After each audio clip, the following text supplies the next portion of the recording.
aventura continua. E prepare-se, porque agora a gente vai mergulhar em alguns momentos cruciais dessa saga.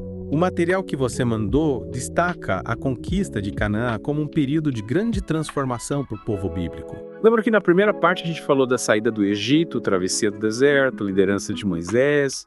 Mas e depois? Como foi a chegada em Canaã? Foi fácil assim se estabelecer na Terra Prometida? De jeito nenhum. A conquista de Canaã, pelo menos como as narrativas bíblicas contam, foi um processo longo, viu? E violento. Cheio de batalhas e conflitos com os povos que já viviam na região. Então não foi aquela história de chegaram, viram e venceram. Tipo, Moisés abre o Mar Vermelho e pronto, Canaã é nossa. Que nada. O livro de Josué, por exemplo, descreve a conquista de cidades como Jericó e Ai.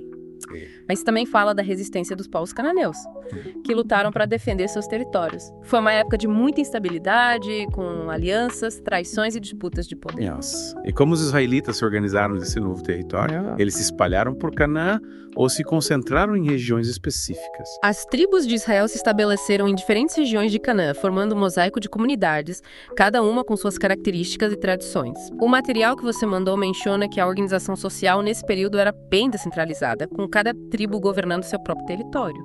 Elas se uniam apenas em momentos de crise ou para celebrar festas religiosas. Entendi.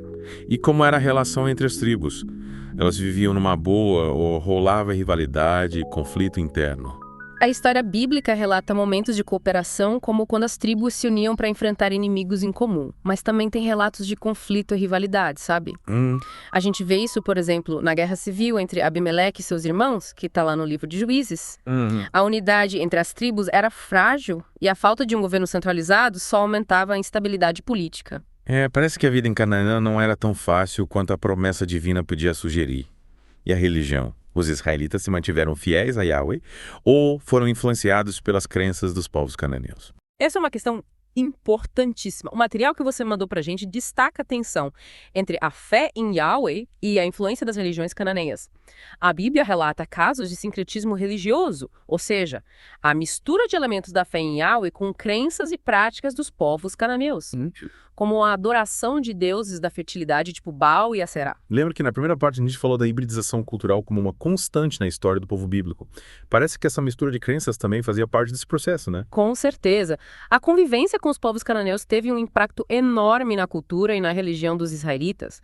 Os profetas da época, como Elias e Eliseu, criticavam a idolatria e chamavam o povo a voltar para Yahweh. Mas a influência cananeia persistiu por muito tempo. Mas essa mistura de crenças não abalava a relação dos israelitas com Yahweh. Essa infidelidade religiosa, digamos assim, não enfraquecia a aliança entre Deus e seu povo. Os profetas viam a idolatria como uma traição à aliança entre Yahweh e Israel, como afronta ao Deus único libertador.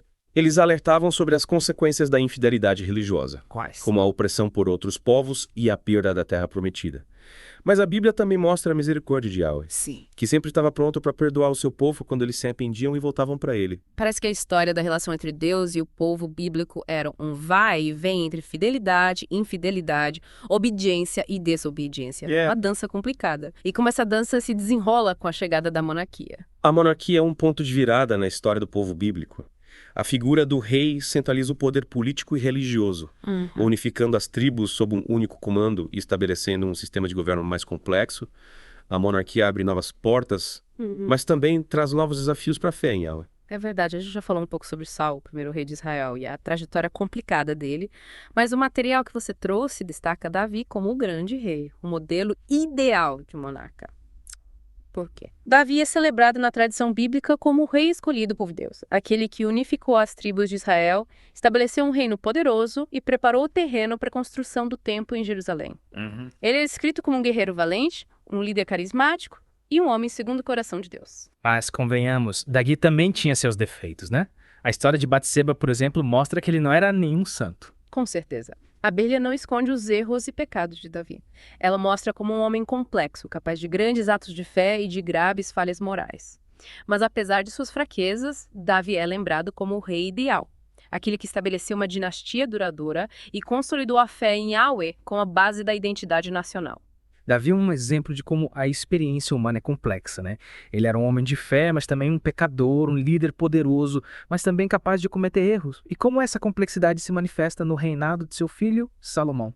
Salomão herdou um reino poderoso e próspero, e seu reinado é descrito como um período de paz e abundância. Ele é conhecido por sua sabedoria, que a gente vê em histórias como o julgamento das duas mães que disputavam a maternidade de um bebê e pela construção do magnífico templo em Jerusalém. Então Salomão era tipo um rei filósofo, um sábio que governava com justiça e sabedoria, tipo um Sócrates de toga e coroa. A Bíblia o descreve como um homem de grande inteligência e discernimento, mas também fala da sua ambição, da sua queda por luxo e ostentação. Salomão acumulou riquezas, construiu palácios e fortalezas e manteve um harém com centenas de mulheres, muitas delas estrangeiras. E essa paixão por luxo e mulheres estrangeiras acabou prejudicando o reinado dele. Pelo que a Bíblia conta, a influência dessas mulheres levou Salomão a se afastar dos mandamentos de Yahweh, permitindo a adoração de deuses estrangeiros em Israel. A política de exploração dele, com altos impostos para bancar seus projetos faraônicos, também causou revolta nas tribos do norte. Parece que até o rei mais sábio pode se perder no poder e na riqueza.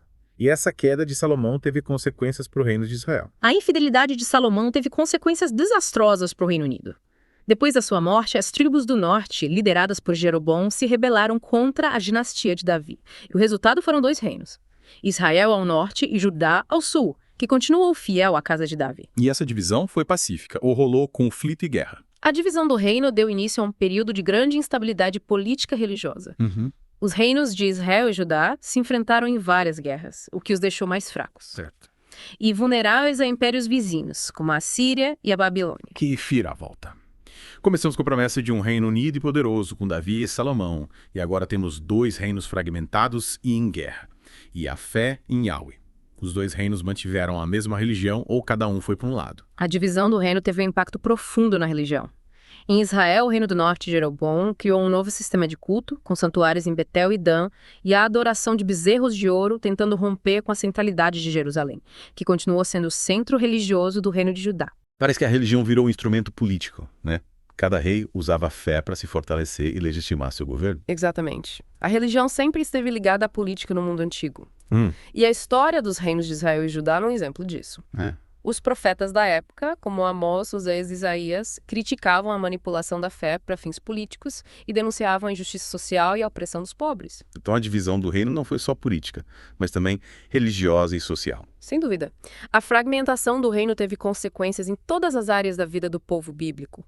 Os reinos de Israel e Judá seguiram caminhos diferentes, enfrentando desafios, conflitos, momentos de prosperidade e decadência. Mas a fé em Yahweh continuou sendo um elemento fundamental da identidade de ambos, mesmo em meio às crises e infidelidades. A história do povo bíblico é uma teia complexa de política, religião, cultura e conflitos. E essa teia se torna ainda mais complicada com a chegada dos impérios estrangeiros, como a Assíria e a Babilônia. É verdade. A partir do século VIII, os reinos de Israel e Judá se veem diante da ameaça crescente dos impérios mesopotâmicos, que estavam expandindo seus domínios e subjugando os povos da região. A Síria, um império militarista e cruel, conquistou o reino de Israel no século VIII, deportando sua população para outras regiões do império. E o reino de Judá, como reagiu a essa ameaça? Judá conseguiu resistir à conquista síria por mais tempo, mas acabou sendo subjugado e obrigado a pagar tributos.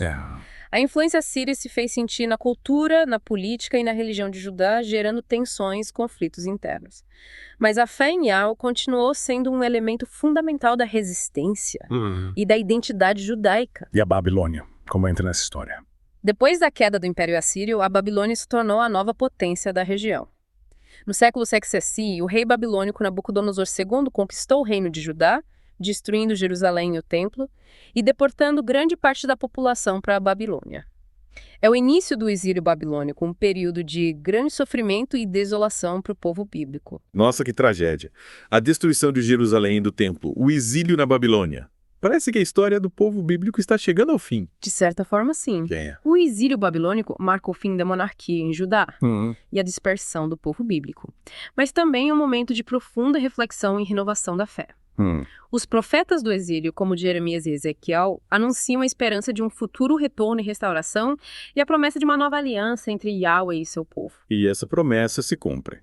O povo bíblico consegue voltar para sua terra natal e reconstruir sua vida. Sim, depois de décadas de exílio, o rei persa Ciro o Grande permite que os judeus voltem para Jerusalém e reconstruam um templo. É o início de um novo capítulo na história do povo bíblico, um período de reconstrução, reorganização e esperança. Que alívio. Parece que a jornada do povo bíblico, apesar de todos os desafios e sofrimentos, encontra um novo recomeço.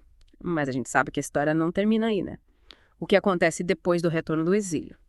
Como o povo bíblico se adapta a essa nova realidade? O período pós-exílico é um tempo de grandes mudanças. A reconstrução do templo de Jerusalém, a reorganização da vida religiosa e social, a influência da cultura persa e o surgimento de novos movimentos religiosos, como o judaísmo, moldam a identidade e a fé dos judeus que retornam do exílio. É nesse contexto que começa a formação do judaísmo como o conhecemos hoje. Então podemos dizer que o exílio babilônico foi um divisor de águas na história do povo bíblico. Com certeza. O exílio marca o fim da monarquia, a destruição do primeiro templo e a dispersão do povo. Mas também um aumento de profunda reflexão, renovação da fé e reorganização da vida religiosa e social. É a partir do exílio que começa a formação do judaísmo, com a centralidade da lei de Moisés, a importância dos escribas e a esperança na vinda do Messias. Nossa, que jornada incrível!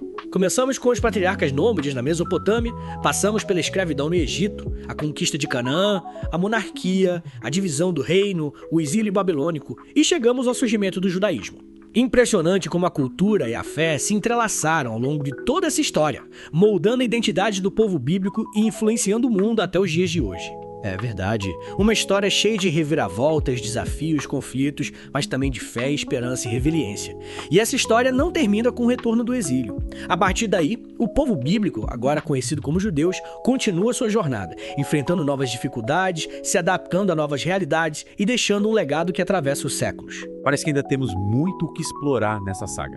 E na próxima parte a gente vai se aprofundar no período do Segundo Templo, a Era de Ouro do judaísmo, e entender como a fé em Yahweh se fortaleceu e se espalhou pelo mundo antigo. Que vem a parte 3.